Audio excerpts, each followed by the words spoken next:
Good morning students. अब हम BA BSc second same में ऑर्डिनरी डिफरेंशियल इक्वेशन जो बुक है इसको स्टार्ट कर रहे हैं।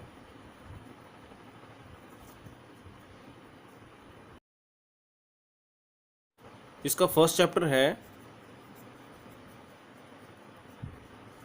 Exact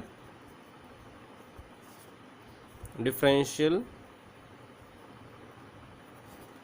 equations. तो सबसे पहले हम समझेंगे कि ये डिफरेंशियल इक्वेशन एक्चुअली होती कैसी है। देखिए, जैसे नाम से पता चल रहा है हमें कि डिफरेंशियल इक्वेशन जिसमें कि डिफरेंशिएशन होंगे, तो इसकी डेफिनेशन हमारे पास कैसे बनेगी। तो सबसे पहले देखिए, ये एक इक्वेशन है, तो हम क्या लिखेंगे, एन इक्वेशन विच इन्वॉल्व। अब इसमें क्या क्या होगा, इस इक्वेशन में एक इंडिपेंडेंट वेरिएबल होगा, वेरिएबल ये एक भी हो सकता है, दो भी हो सकते हैं, ज़्यादा भी हो सकते हैं। इसमें डिपेंडेंट वेरिएबल भी होगा,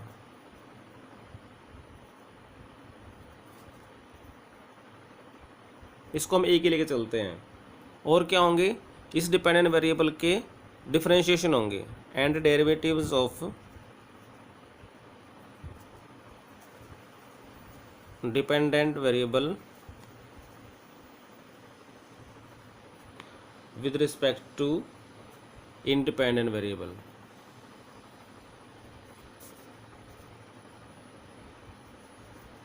तो ऐसी जो इक्वेशन होगी उसको हम क्या कहेंगे, डिफरेंशियल इक्वेशन कहेंगे।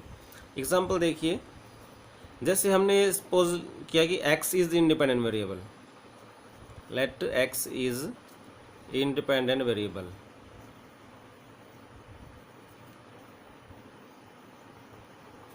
And y is dependent variable.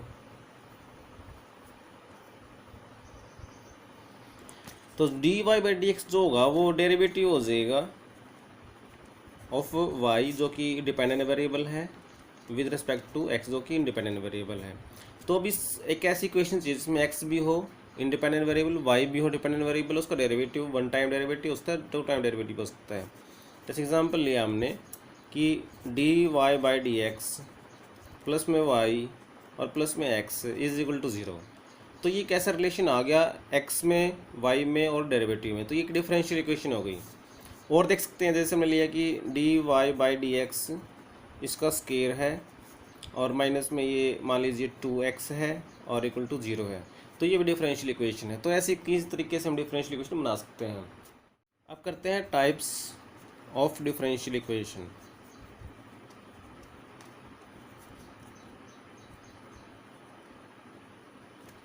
तो पहला तो हमारे पास है ऑर्डिनरी डिफरेंशियल इक्वेशन, जो हमारी बुक का नाम भी है, यानी कि हम पूरी बुक में ऑर्डिनरी डिफरेंशियल इक्वेशन ही पढ़ेंगे। तो वो कौन सी होती है, इस डिफरेंशियल इक्वेशन में सिर्फ एक ही इंडिपेंडेंट वेरिएबल होगा, यानी कि डिफरेंशियल इक्वेशन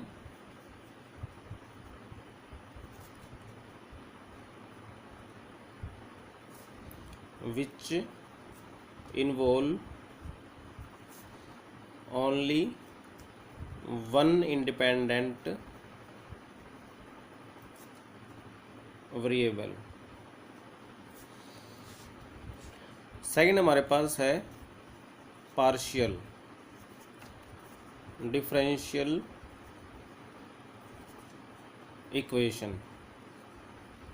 तो इसमें जो डिफरेंशिएशन होंगे वो पार्शियल होंगे, यानी इसमें जो इंडिपेंडेंट वेरिएबल है वो आपका सिंगल नहीं है, वो दो हो सकते हैं, तीन हो सकते हैं, ज़्यादा हो सकते हैं। यानी कि डिफरेंशियल इक्वेशन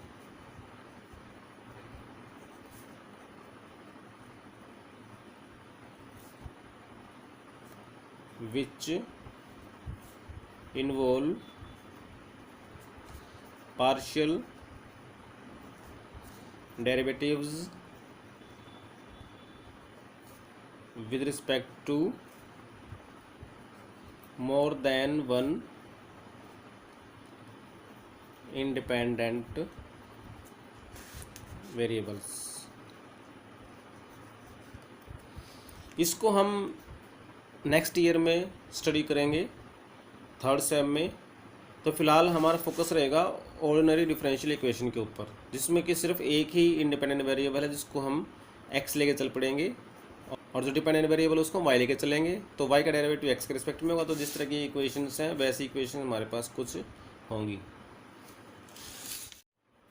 अब हम करते हैं और order and degree of a differential equation.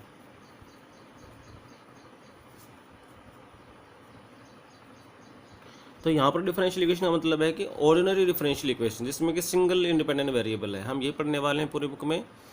Partial differential equation हम नेक्स्ट टाइम में पढ़ेंगे। तो ऑर्डर क्या होता है? The order of a differential equation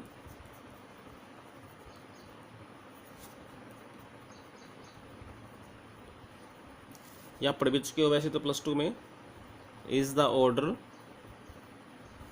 of the highest differential coefficient which occurs in it.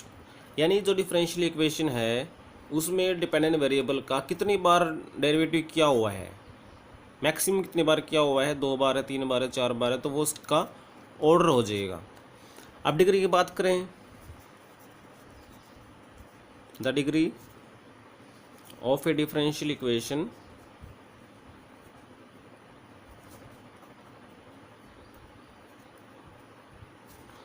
is the degree of the highest differential coefficient which occurs in it। तो degree क्या होगी? Differential equation में जो order तो आया था हमारे पास, जितनी बार डेरिवेटिव क्या हुआ था उसकी पावर, उसकी डिग्री डिफरेंशियल इक्वेशन डिग्री बन जाएगी। लेकिन इसमें पावर्स में फ्रैक्शन वगैरह नहीं होनी चाहिए।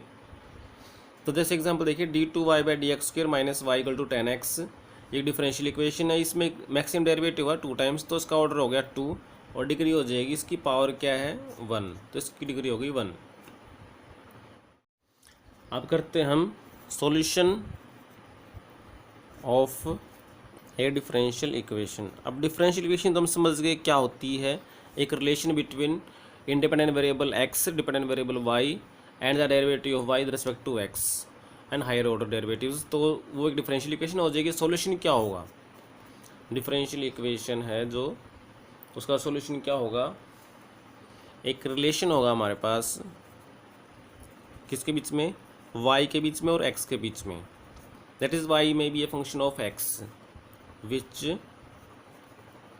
satisfy the differential equation। जो डिफरेंशियल इक्वेशन को सेटिस्फाई करेगा ऐसा जो रिलेशन होगा उसको हम कहेंगे सॉल्यूशन। ए सॉल्यूशन लिखा हमने, इसका मतलब क्या है कि सॉल्यूशन हमारे पास कई सारे हो सकते हैं। अब इसके टाइप्स करते हैं, टाइप्स ऑफ सॉल्यूशन। सबसे पहला टाइप है जनरल सॉल्यूशन, या उसको बोल देते हैं complete solution.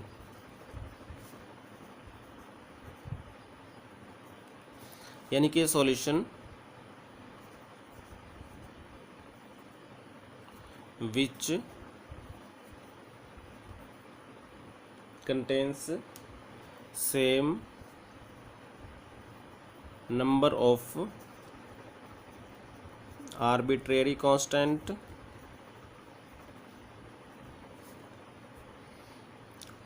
as the order of the differential equation।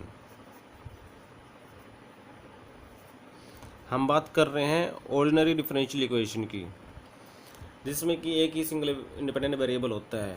तो अगर उसके सॉल्यूशन में हमें जितना उसका ऑर्डर है उतने ही हमारे पास आर्बिट्रेरी कांस्टेंट्स मिलते हैं, तो उसको हम बोलते हैं जनरल सॉल्यूशन।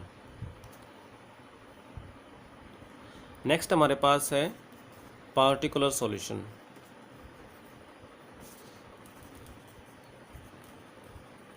अब इस जनरल सॉल्यूशन में जो आर्बिट्रेरी कांस्टेंट्स हैं, अगर उनकी कोई फिक्स वैल्यू दे दी जाए तो उसको हम पार्टिकुलर सॉल्यूशन कह देंगे। तो हम क्या लिखेंगे इसको, the solution obtained by giving particular values to the arbitrary constants is called particular solution।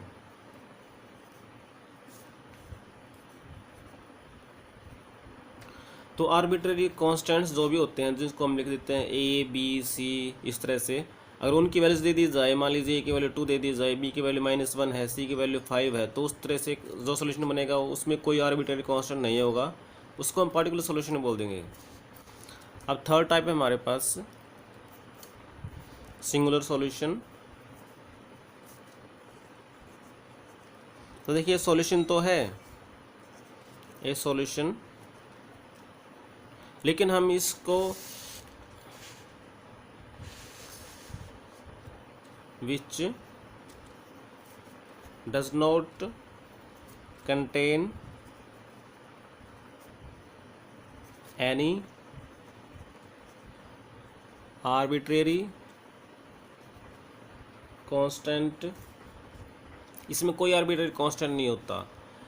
इसका मतलब ये नहीं है कि हमने इसको इससे ऑब्टेन किया हो, मतलब ये इस पे डिपेंड नहीं करता, ये अलग से ही आता है, इसमें कोई आर्बिट्रेरी कांस्टेंट पे नहीं होता।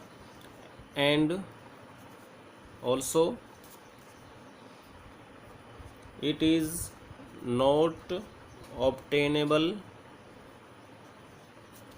From the complete solution.